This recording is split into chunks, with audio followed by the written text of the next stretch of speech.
A Procuradora-Geral da República, Raquel Dodge, pediu para que o presidente Michel Temer revogasse a portaria que tratava de mudanças na fiscalização e na forma de configurar o trabalho escravo. A dignidade no ambiente de trabalho é um direito de todos os trabalhadores. E esse é o tema do livro Temáticas do Meio Ambiente de Trabalho, que está sendo lançado. Quem conversa com a gente sobre esse assunto é a professora Leda Maria Messias da Silva. Tudo bem, professora? Tudo bem, boa tarde. Boa tarde. É um assunto que está bem em alta, né? Está bem em alta. Na verdade, esse é um dos temas do livro. Isso é uma obra coletiva. Essa obra foi organizada por mim, que sou professora do mestrado em Ciências Jurídicas aqui pelo Sesumar, e também pela professora Muriana Bernardinelli, que foi minha aluna e minha orientanda no mestrado. Então, nós temos várias temáticas. Uma delas trata dessa questão da liberdade no trabalho análogo ao de escravo, realmente essa tentativa de mudança do conceito de trabalho escravo foi lamentável, ainda bem que a Rosa Weber deu um basta, enfim, com uma liminar, né, que acaba que essa portaria deixa de ter validade, ainda que provisória. Mas também nós temos diversas outras temáticas, inclusive o tema do meu artigo com a professora Muriana, que me auxiliou nessa organização, é a terceirização na atividade fim e a precarização. Então, eu abordei esse tema, discorri sobre ele. Esse do trabalho escravo foi a professora Gisele Mendes, que já foi professora nossa aqui no mestrado também, é da UEM, né? Também. Temos outras temáticas sobre a discriminação no meio ambiente de trabalho que sofrem os não heterossexuais. Muito interessante esse artigo. Artigos também, tem um artigo do professor Cleiton Reis, que foi juiz em Maringá, desembargador, acho que muitas pessoas o conhecem, hoje ele está na Unicuritiba. E, nesse artigo, ele vai falar da intimidade no ambiente de trabalho, respeito à intimidade e à vida privada do trabalhador. Há também um outro artigo muito interessante do professor Zene, que é nosso professor aqui no mestrado, e da orientanda dele, a Camila, tratam da situação do médico cubano que veio para o Brasil, dessa situação de discriminação, de salários baixos. Ela fez uma pequena palestra, todos nós fizemos uma pequena palestra ontem, no lançamento dessa obra na Livraria Curitiba, aqui em Maringá. Eu vou mostrar o livro aqui um pouquinho para o pessoal de casa.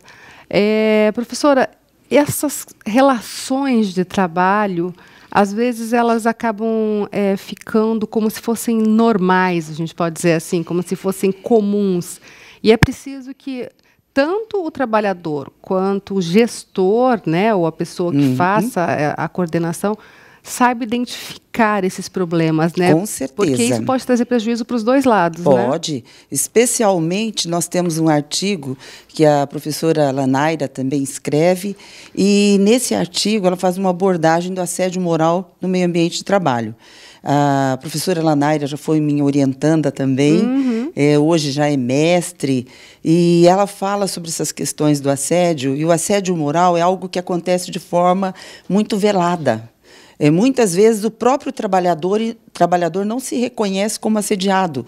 Ele acredita no que o assediador quer fazê-lo acreditar, que ele realmente é uma pessoa muito incompetente, e isso vai minando a autoestima desse profissional e o leva, muitas vezes, a rescindir o contrato de trabalho.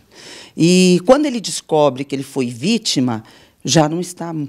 Às vezes procura depois um auxílio, um advogado, sindicato, e informa, não, mas você estava sofrendo assédio. Essas condutas reiteradas, repetitivas, com o intuito de humilhar a pessoa no ambiente de trabalho, é assédio. Especialmente o nosso artigo, eu trato da terceirização na atividade fim, e trato disso por uma questão, eu e a professora Muriana, por uma questão muito importante. As estatísticas demonstram que a terceirização, principalmente a terceirização ilícita, porque hoje, até dia 11 de novembro, enquanto não entrar em vigor a reforma trabalhista, a terceirização só pode ser autorizada ou feita na atividade meio. A partir de 11 de novembro será irrestrita. Então, nós tratamos disso no artigo e percebemos que os terceirizados, normalmente, eles ganham menos do que o empregado efetivo da empresa. Além de ganhar menos, essa terceirização, quando ela passa a ser na atividade fim, se torna ainda pior, porque muitas vezes ele não vai receber o salário daquele empregado da empresa tomadora de serviços. E isso, pior é que a reforma trabalhista não cuidou adequadamente disso. Por quê?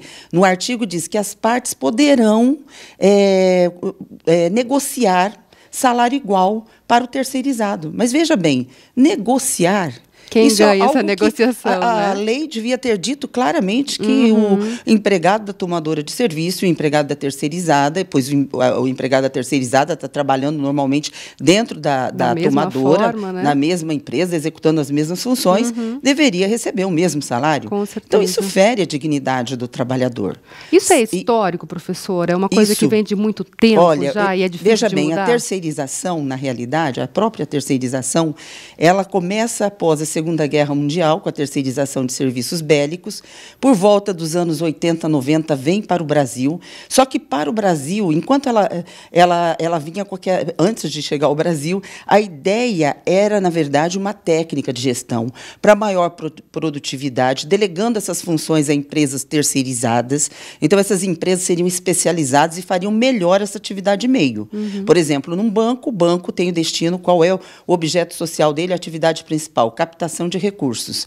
Então, a atividade meio seria limpeza e conservação. Isso poderia, então, ser delegado a uma empresa especializada no ramo. Sim. Eu até não sou contra a terceirização na atividade meio. O que acontece é que, se você terceiriza a atividade fim, nós podemos ter empresas ocas que nada produzem, terceirizam tudo. Por exemplo, num banco, poderíamos terceirizar o caixa do banco, o gerente. E isso causa um outro problema também, que é a pulverização sindical. Hoje, por exemplo, sindicatos bancários, sindicato forte.